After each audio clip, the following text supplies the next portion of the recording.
Hi, and welcome to Enchantment of Eternity's further analysis video for Game of Thrones Season 7, Episode 7, The Dragon and the Wolf. In this video, I'll get into this episode further than I have in previous videos and talk a bit about the fan reaction to it, and also speculate a bit about Season 8. But since this is the finale of Season 7, there are no more spoilers from the plot leaks to deal with, and thank God.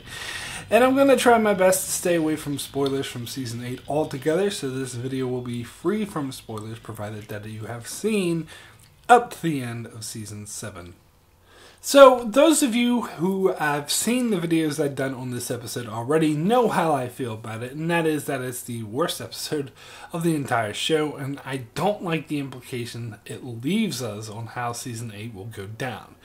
But I'm not going to get into specific complaints that I had about this episode in this video, so don't worry about your ears, and there will be no yelling in this video. Instead, I'll try to look at this episode from a more dispassionate and possibly even optimistic view. So I did find that not many people shared my opinion on the episode that it was the death knell of the show. Those who hated on this episode as much as I did tend to be the ones who hated on every episode week to week. The corporate reviewers that tend to be glowing were glowing. I did hear several reviews call this episode one of the best episodes ever. However, I would describe the general feeling on this episode as lukewarm. Not as bad as last week's episode, but not great, particularly when compared to previous season finales. Which puts me in a weird position, because every once in a while, during the last few seasons, when an episode came out that I and everyone else loved, there'll always be this one YouTuber who is like, "This episode sucked, it ruined the show." And I wouldn't agree with that assessment often, and I would accuse them of being too nitpicky. But now it seems I have become that guy when I don't want to be that guy.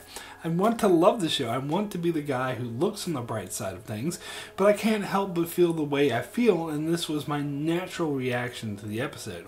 And to me, this is more of a 180. I went from the end of episode 4 to thinking this would be one of the best seasons ever, to the end of episode 7 feeling that this was easily the worst season ever. And it was a very drastic change. Many viewers may have gotten whiplash from my opinions changing so fast. But I did feel that the last 3 episodes had been on a steady decline.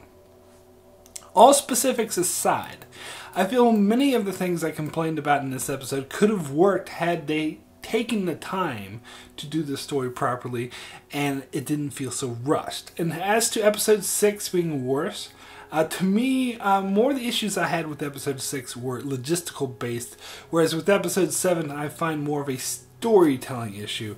Just me personally, which is why I would say it was worse. But the main point is, I feel the rushed feel of the season was most evident in this episode than any episode ever that came before it, as it felt things were happening way too fast.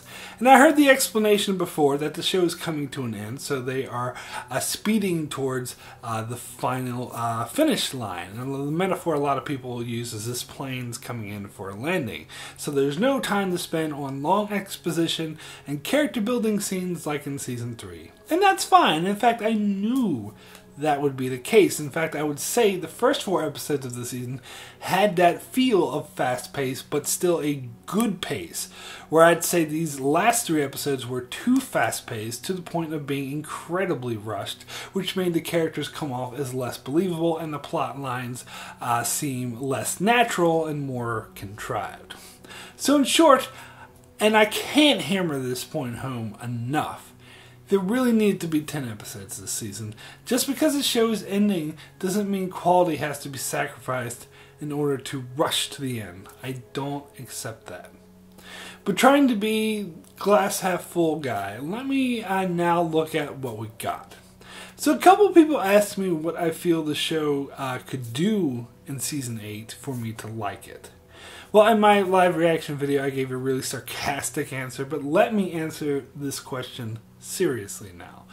First off, the thing that I would love to happen that will correct an issue I have with season 7, and that is if Arya is sent to kill Cersei. And this isn't to say that she will necessarily kill Cersei. I just think she needs to go off to attempt to do so, because this would make the most sense to me. Because one of the main issues I had with these final episodes, as many know, was I felt that they should have simply killed Cersei instead of trying to make peace with her. In season 8, I think they will find out either through Bran and his visions or through Jaime arriving to help them that Cersei has betrayed them and plans to take back the South while they risk their lives to fight off the White Walkers. So it makes the most sense to me with Arya's original plan to kill Cersei, and the fact that Sansa now knows what a deadly assassin Arya has become, that sending her to kill Cersei would be the best solution, as they can't really send the Dothraki or any other major armies back to the south to deal with Cersei, as that would leave them open to the White Walkers. So it seems to me the age-old adage, cut off the head of the snake and the snake will die, would really apply here. And if the main characters are to regain any credibility in my eyes, they need to recognize this, and that Cersei needs to die. Now, I know a lot of people would prefer Jaime kill Cersei, and perhaps they could find a way to make that happen within this storyline. However, I feel with the scene of Jaime going north, we need to see him fighting in the north alongside the Starks and Targaryen forces. Perhaps afterwards he could go down to kill Cersei, but maybe, I don't know. And of course, the major thing that Season 8 can do to get me to like it is to take their time. There's only 6 episodes. It's speculated that there will be long episodes, but that's all it is at this stage, speculation. But even in 6 episodes, I do feel it's possible to tell the remaining story in a good, steady, fast pace, rather than an overly rushed pace that sacrifices characters. If they take the time to show how this White Walker invasion affects the North, and how our heroes deal with it. And I do have to admit, I am really looking forward to seeing everyone arrive in Winterfell, to get Sansa to meet Daenerys, Arya to meet Grey Worm, Jorah Mormont to meet up with Lyanna Mormont, and Jaime to actually fight on the Stark and Targaryen side. And I'm very much looking forward to the long-awaited Jon and Arya reunion. So I hope this isn't rushed either, and the show takes its time to make these interactions and reunions believable and interesting. And to be fair to the show, that is the one thing both of these final episodes got really right: the character interactions. Regarding the Night King and his white dragon, they need to do several things with him to get me to like this. They need to find a way so he's not so perfect and unstoppable, so flawless, that they need to come up with a flaw so he's believable, and it can't come out of nowhere like the computer virus in Independence Day. I think Sam and Bran can really help in this regard, and I hope more emphasis is put on Bran and his abilities, and Sam finding something useful in these forbidden books. On this note, the White Walkers and the Night King need to be fleshed out more as believable characters. Some great revelations about their history and purpose would be very helpful, and having them feel more dynamic and less two-dimensional. And these revelations of the Night King need to include that he is a Green Seer who had planned everything all along, and in addition, a way to combat this ability.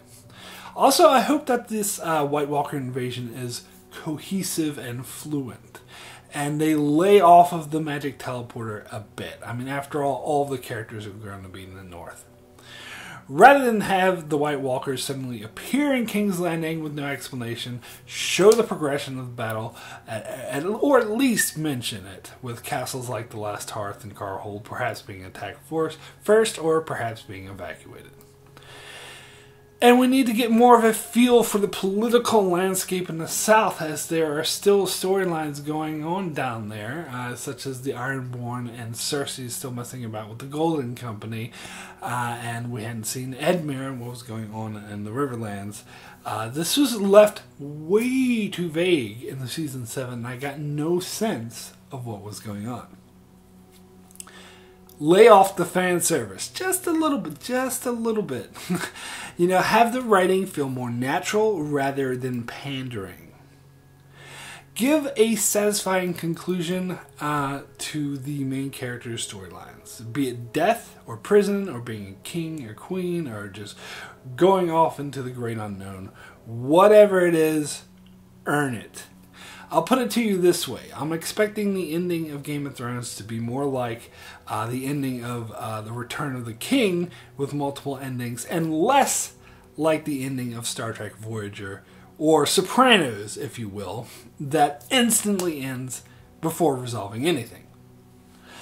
And speaking of Return of the King, handle the revelation of Jon being the heir to the Iron Throne with care. Don't have it come off as a fairy tale where the handsome king slays the evil White Walkers and lives happily ever after with his queen Daenerys, and he rules the 7 kingdoms and everyone's happy and they live happily ever after. That's not the type of ending Game of Thrones should have, but it frankly appears to be the kind that they are building towards by the end of Season 7. So just don't do that. Have some payoff to the Azor Ahai prophecy, even if that payoff is subtle. So do these things, and I may think Season 8 is the best season ever. Someone has pointed out to me that Game of Thrones tends to have a Star Trek movie vibe going for it with its seasons, while the even number seasons tend to be better than the odd number seasons. Although I know not everyone sees it that way, because some people loved season 1 and 3 better than 2 and 6, but personally I liked all the even numbers seasons better than all the odd number seasons. So hopefully they will keep this trend and make season 8 better than season 7. That's what I hope. So that's it for my Game of Thrones further analysis video for The Dragon and the Wolf. I will be back next week to do my full-length review of Season 7 of Game of Thrones, as well as a bunch of top 5 lists of my favorite and least favorite aspects of Season 7. So be sure to keep an eye out for that, as well as I do many other videos on other shows like Star Trek and more. So be sure to subscribe so you can keep up with all of that. And thanks a lot for watching.